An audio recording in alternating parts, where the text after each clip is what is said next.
Hello, everyone, and welcome to our Carnivores Anonymous online meeting. My name's Lisa Levinson, and I'm with In Defense of Animals. Each month, we bring this special program to you, and what we're doing today is we're going to have a support group that provides 12 steps to adopting a vegan plant-based diet. And we do this in the same format as the various AA groups who provide support along with 12 steps, and we do what we call a speaker meeting. And today we have a very special guest speaker who's going to share her vegan story and also provide some tips to avoid pitfalls that happen when we experience cravings, food cravings for emotional reasons. So it's my pleasure to introduce Maribel Goldwyn to you. I'm going to share a little bit more information about her. Oh, yeah. We're delighted to have Maribel with us. Maribel Goldwyn is a nutritionist who specializes in emotional eating, cravings, plant-based nutrition, and work-school-place wellness. She holds a Master's of Science degree in Human Nutrition from Columbia University and a certificate in Eating Psychology from the Institute for the Psychology of Eating. She works with private clients in her own Midtown Manhattan practice. She is a sought-out lecturer and holds workshops in various school, community, and workplace settings.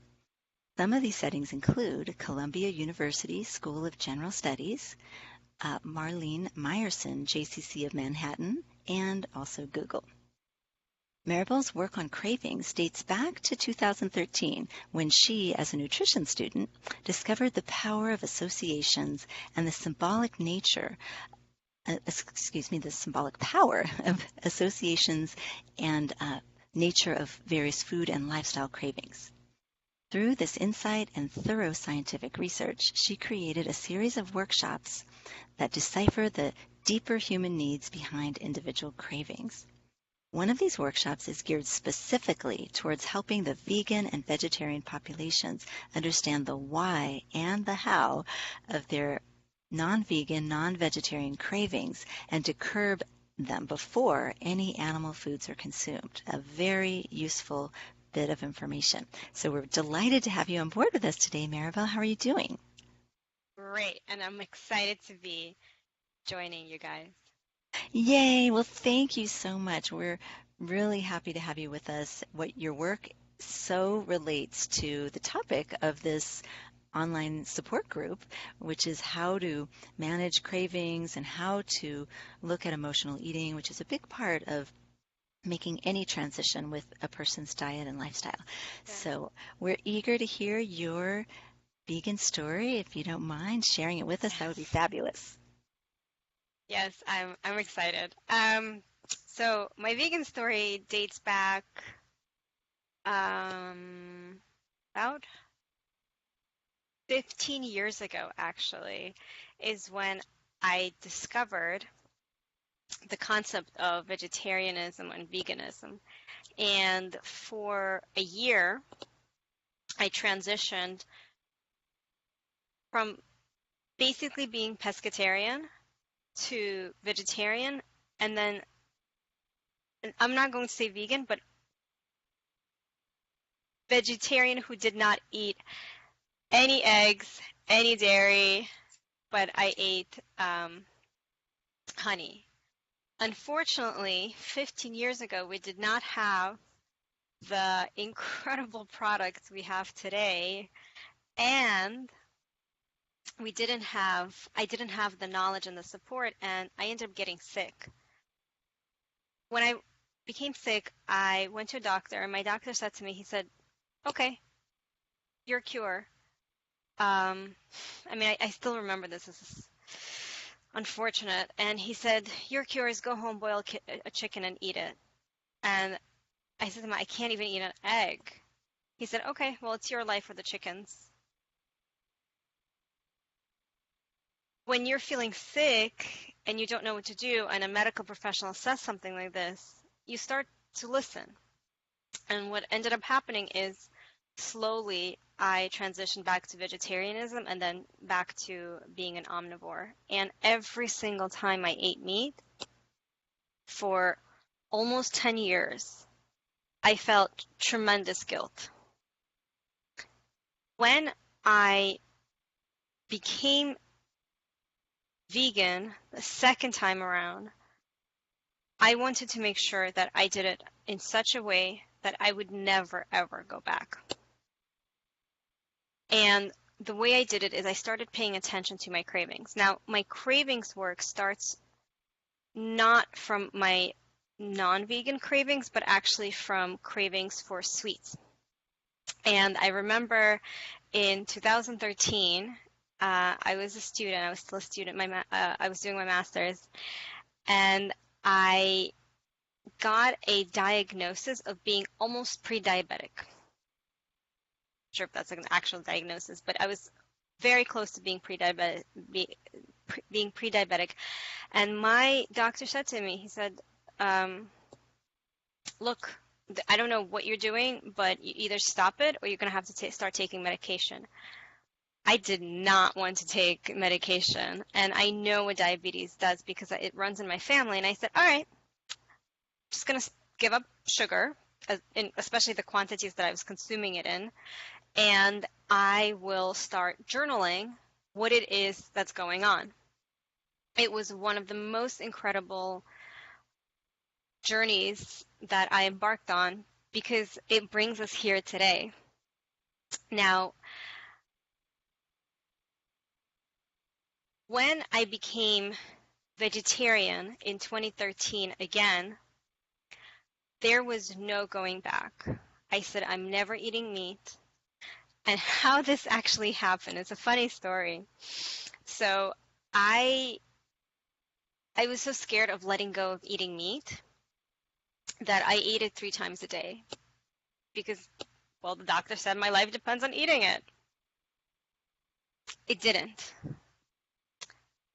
And I remember I was in Berlin, I was eating a sausage, and I looked at it and I said, oh, this is disgusting.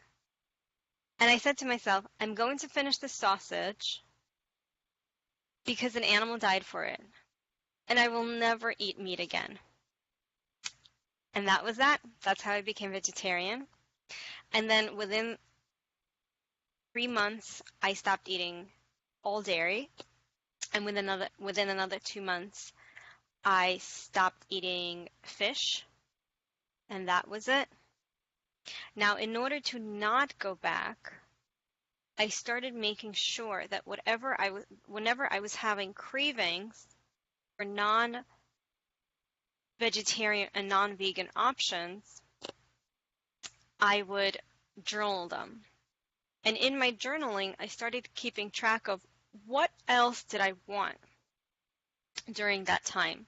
What else would give me satisfaction? So I did that both with sweets and with non-vegan or non-vegetarian foods. And the wealth of information that came from that is what created actually my work. And that's how my vegan journey started and is continuing.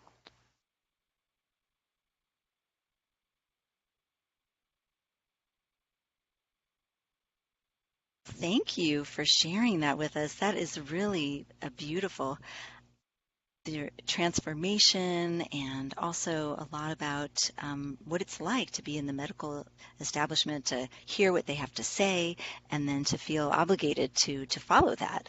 So I was wondering if you might speak a little bit about that, if any of your clients struggle with that same type of thing, where they are at their wits' end, they're being told this. I can't tell you how many people I've met who said, yeah, my doctor told me this, or yes. Yeah. Yes. So yes, I work with clients who, there are several groups.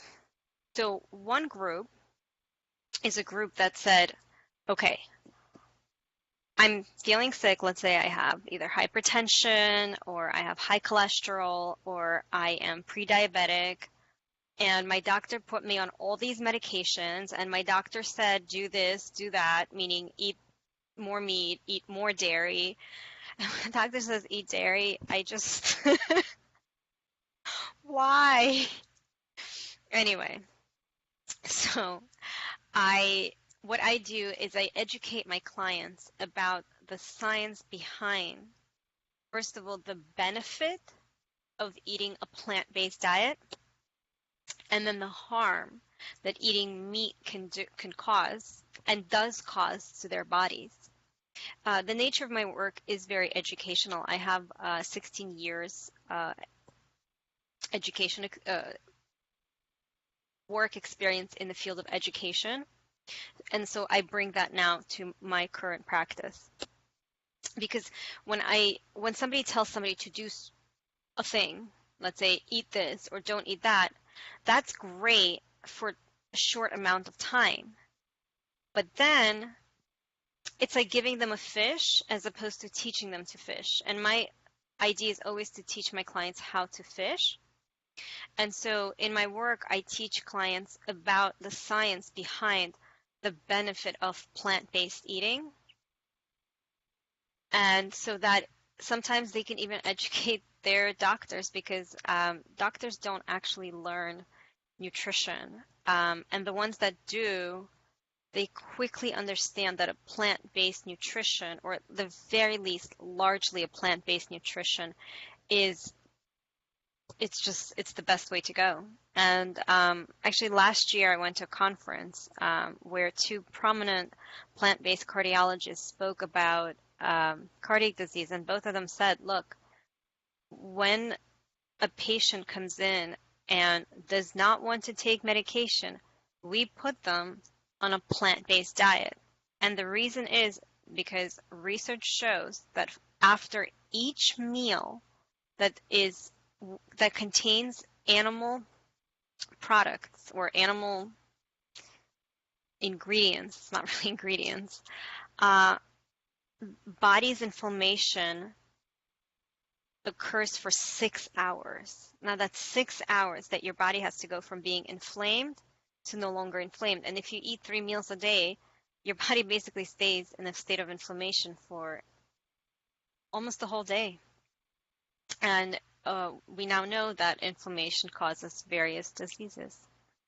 So what I do is I help people understand what is it that they need to do and how they need to nourish, truly nourish, not just feed, but nourish their bodies in such a way that their bodies become healthy and beautiful and vibrant and support what they're here to do in life.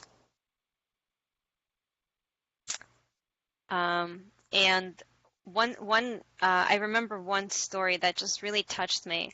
I had a client a few years back, and she had a number of conditions.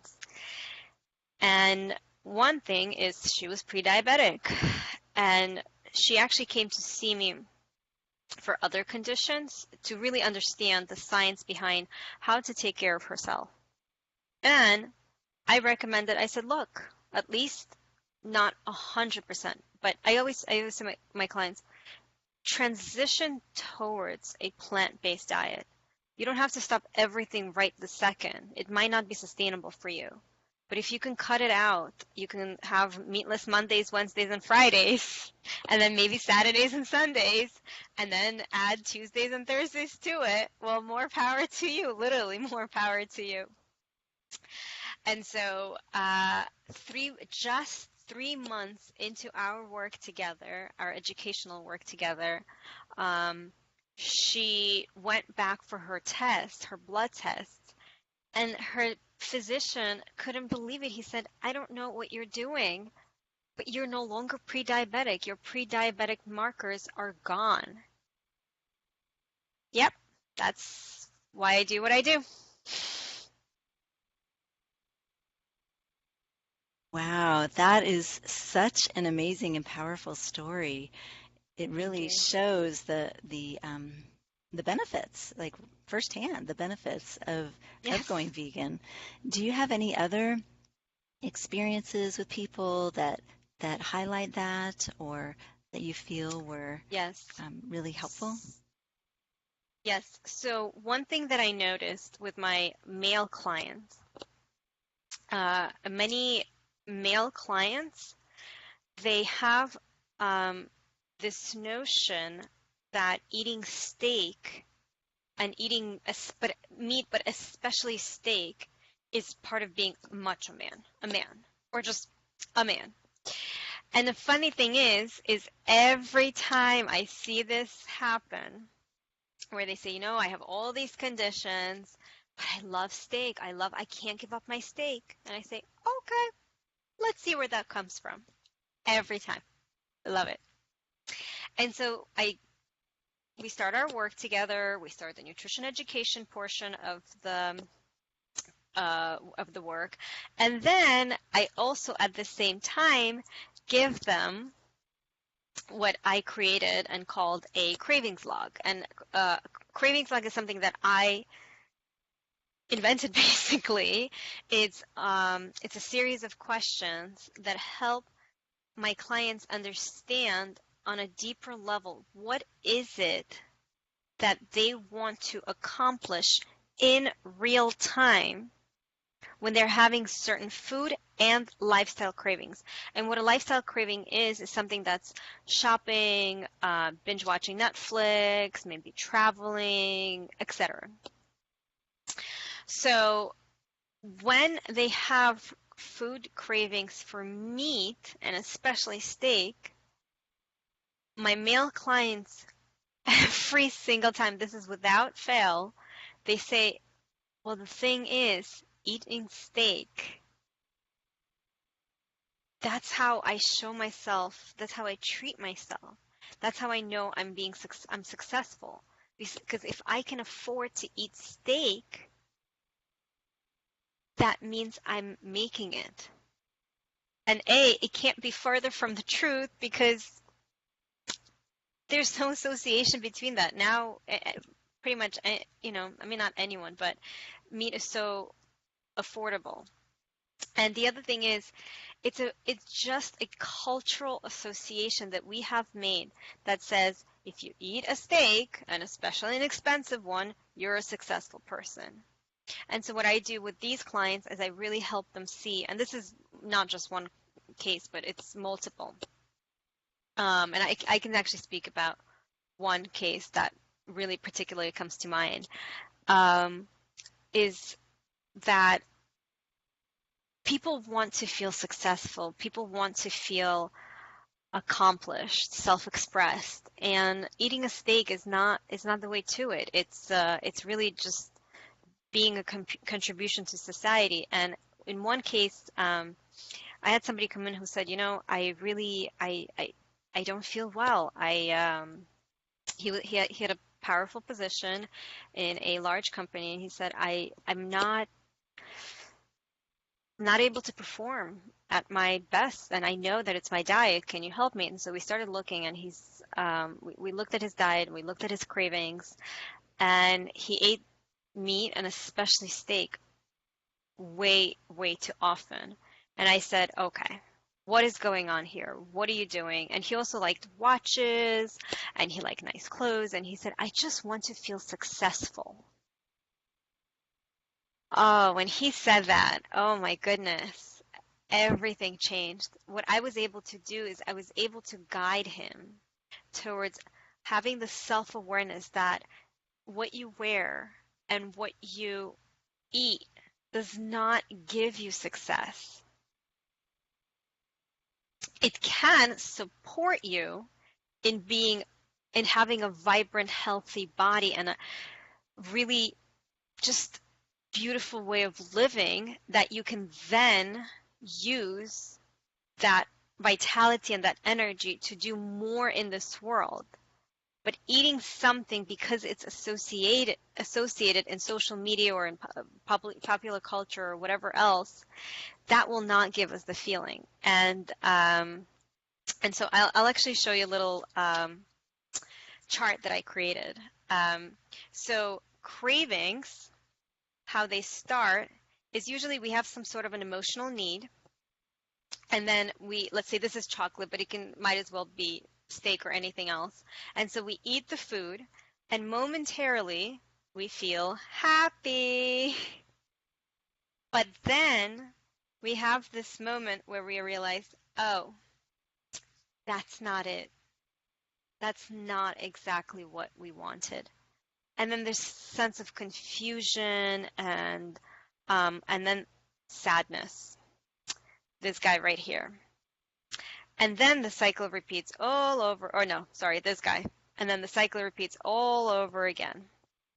And so what I do is I help people understand that they don't have to go through the cycle over and over and over again, that what they can do is they can understand what is it that they want to accomplish when they're feeling this way. And then move them towards a plant-based diet. And what I do is I help people use the information from their cravings and create a very successful life by their own design. And I did that with that client as well.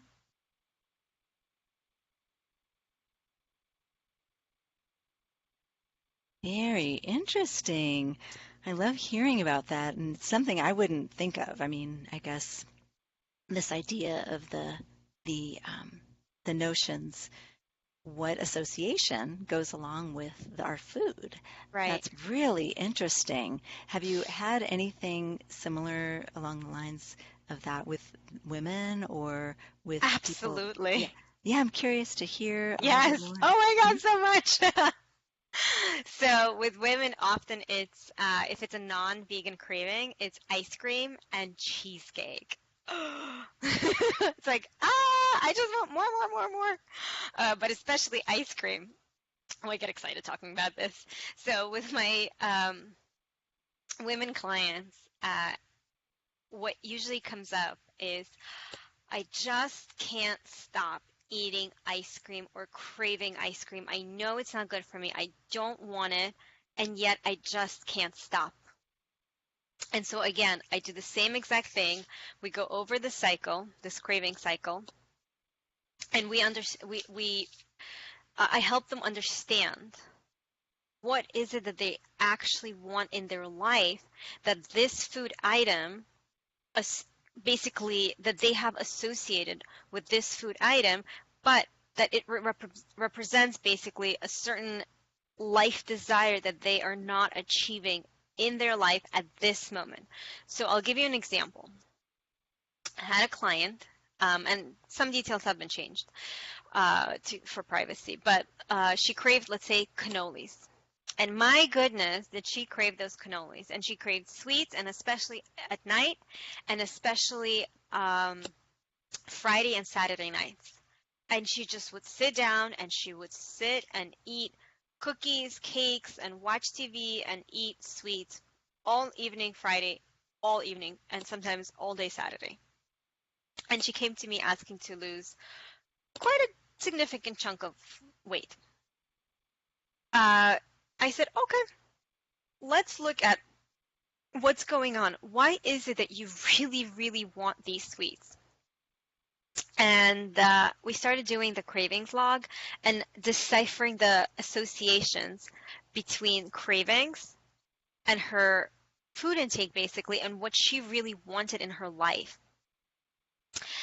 And what came out of that is that when she was a young girl, between, so let's say 6 to 12, 13, every Sunday or almost every Sunday, she lived in a big Italian family. Her big Italian family would get together, and her uncle used to make cannolis from scratch. And it was a project because she would get involved, she would help him out, and it was just this beautiful communal experience.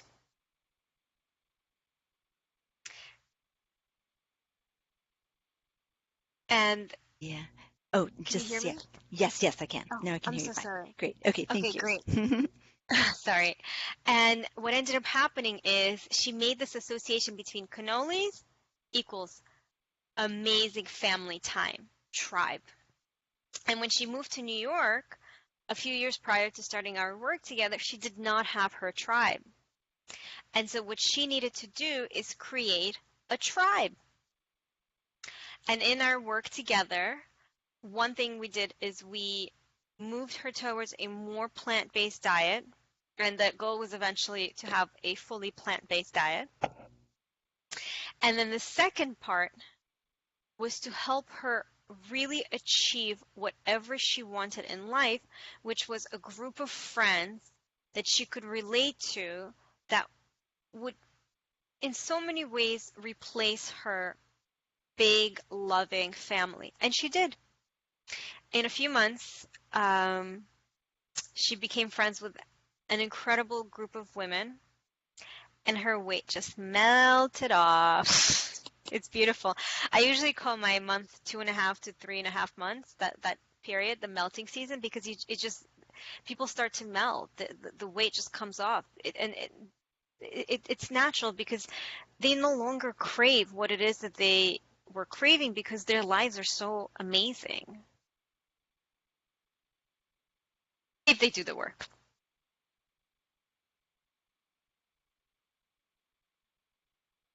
Well, that is nice to hear that there's a easy, well, I would say you can see the benefit right away. That's what Yes, it's sounding it's like. not easy, but if you if you just say, okay, you know what? I've tried other things. I've tried this diet, that diet, this, and then, this self-awareness business, this cravings business.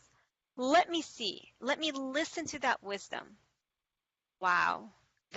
See, our cravings, they are just nuggets of information that we can utilize to build an amazing life for ourselves, a life by our own design based on our inner desires. I mean, it's incredible.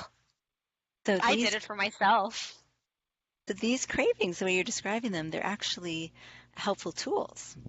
Yes, they're tools. They're brilliant, our inner brilliance, if you will. Wow. And then how would you describe for yourself? I know you mentioned that for you, it also made a big difference. Oh yeah, yes. I'll give you one example.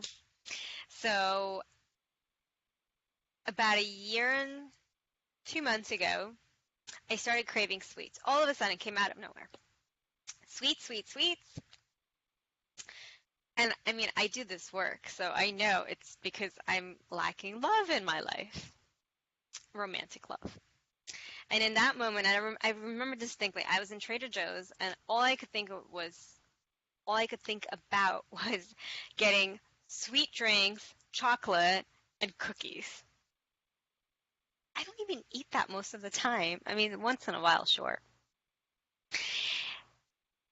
And then I realized, wow,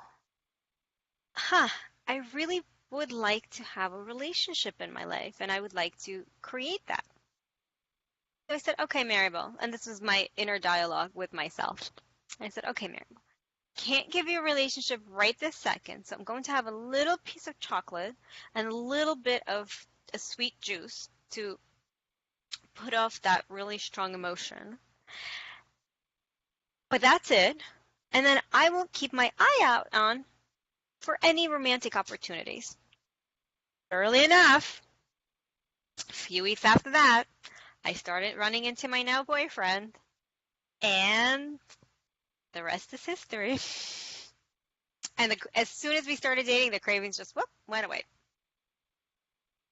So that was one thing. Another thing that happened is about 7-8 months ago, I started craving foods in large quantities, and I couldn't understand what was happening.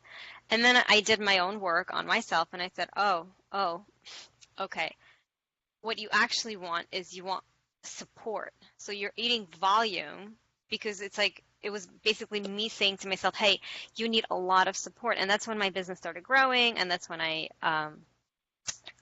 had people join my company. And again, once that part of my life was taken care of and I hired the right support, those cravings went away.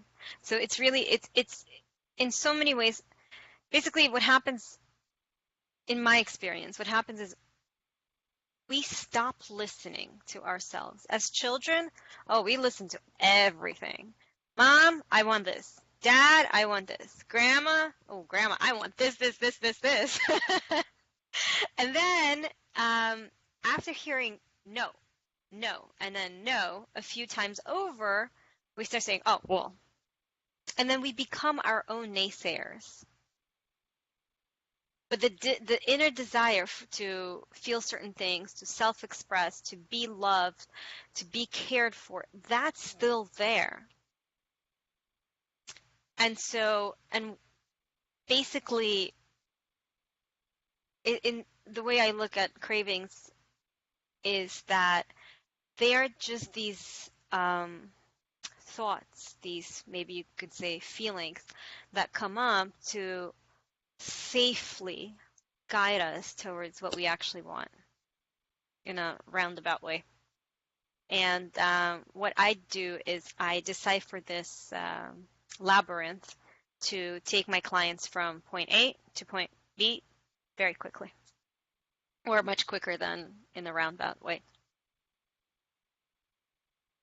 That sounds really helpful. I think for many of us, it's hard to recognize in ourselves what's going on, whereas someone from the outside can take a look and start to see this. And I really appreciate your the cravings log that you have, the journal that you described. That is so Yes, helpful to try to yes, realize what are these emotional triggers that happen that might be behind some of these cravings, which it sounds like you've seen themes in your work that, what happens when we don't have support, what happens when we don't have love. These are the types of foods even that we might crave. yep, And does exactly. that happen for people who are non-vegan and also for people who are vegan? What is your Yes. experience?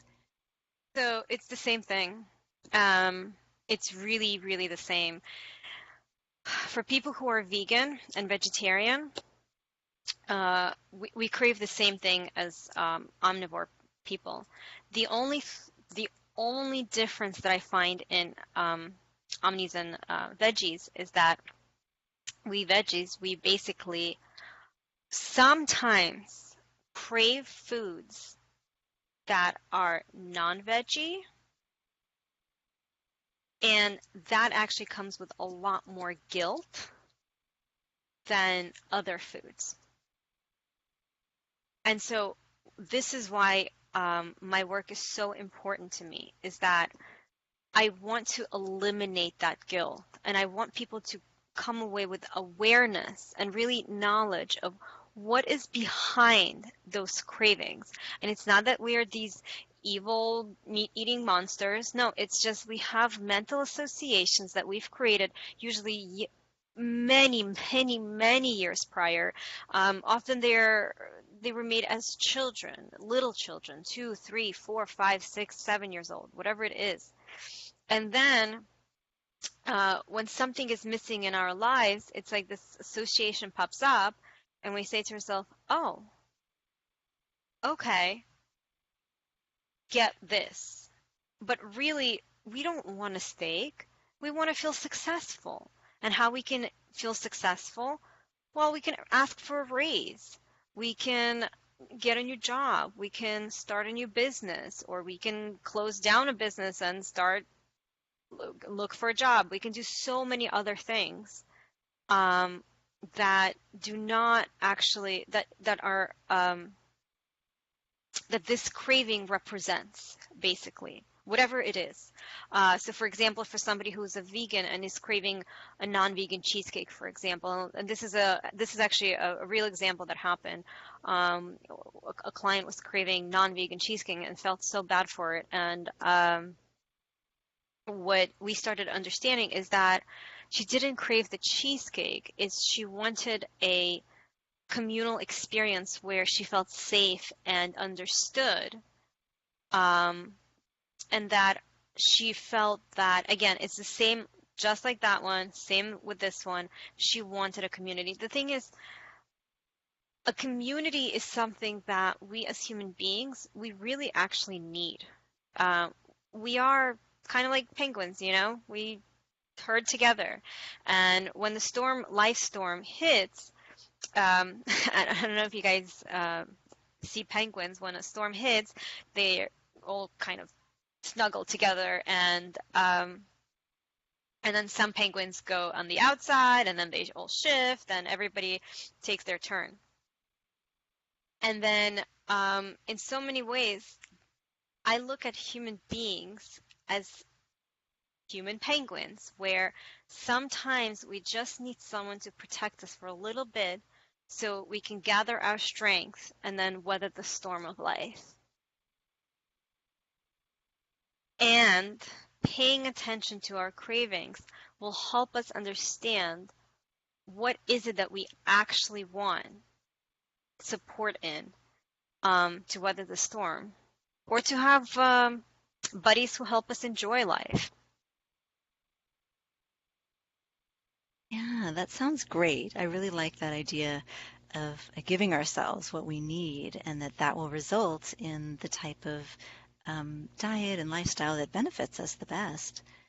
We have Yes. someone who's joined us in our support group, and I just wanted to pass along a question, a comment.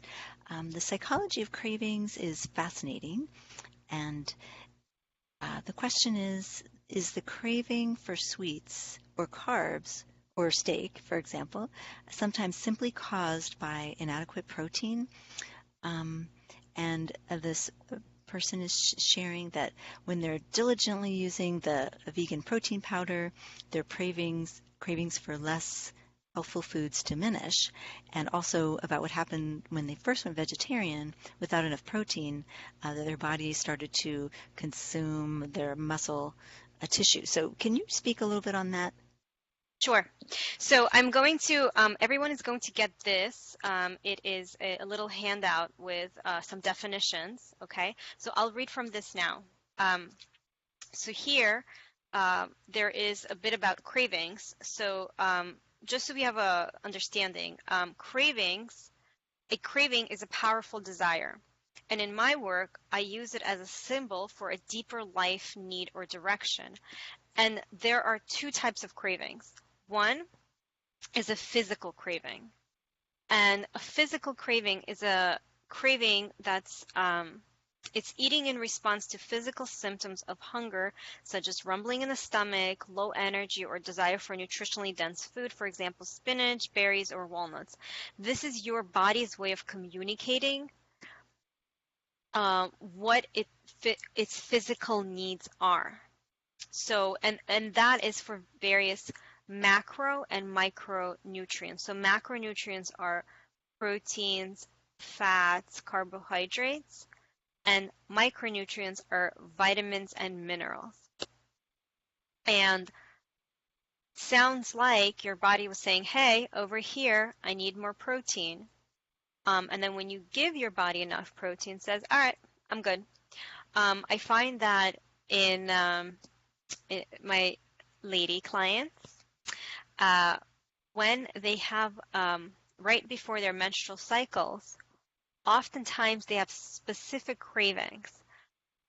Sometimes they crave chocolate, sometimes they crave spinach, and sometimes they crave meats. And when they crave meats, we try to understand, okay, what are they low in? They might be low in iron. So let's check your iron. Let's see what's going on there. And when you start looking at your blood work, and you can even see that, oh, my body's telling me, hey, this is what I actually need right now. Now, that's physical. And our bodies are really intelligent in telling us this is what you need to eat. Listen up. There is a second type of craving that is an emotional food craving. Now, an emotional food craving, it's, I'll read here. It's if the desire for the food item is coming from a particular feeling, such as that of being scared, lonely, frustrated, overwhelmed, or happy. People have cravings when they're happy and they just want to go to the next level.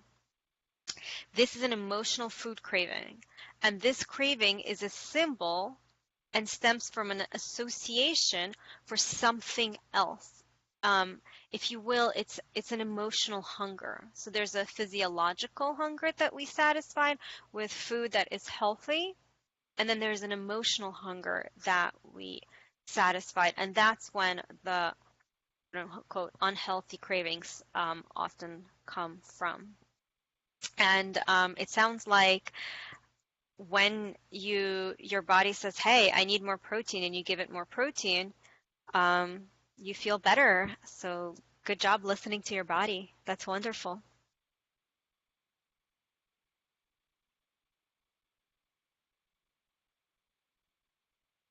Yeah, I think that's a very interesting topic.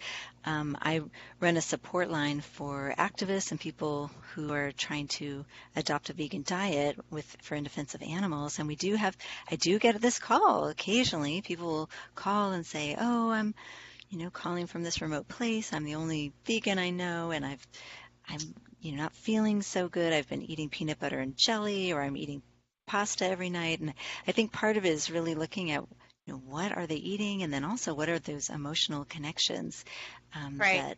that help drive some of those cravings, and really diversifying what people are eating. That Yes. seems to be key too. And helping them really understand what is the science behind self-nourishment so that they can, again, teaching them how to fish for self-nourishment, basically, so that they can really learn the science behind nutrition and then use the science, real science, not just, what's out there by various interest groups, let's call it this way, to nourish their bodies in such a way that it creates a healthy sensation and that their macronutrients are balanced, they have all the micronutrients in place, and everything is working tip-top. And it's possible even in remote areas. We have Amazon. It delivers pretty much anywhere. We can order cans of beans. We can order legumes. We can order so many different things that our bodies just need. And one thing I tell people in remote areas is order mung beans and sprout them.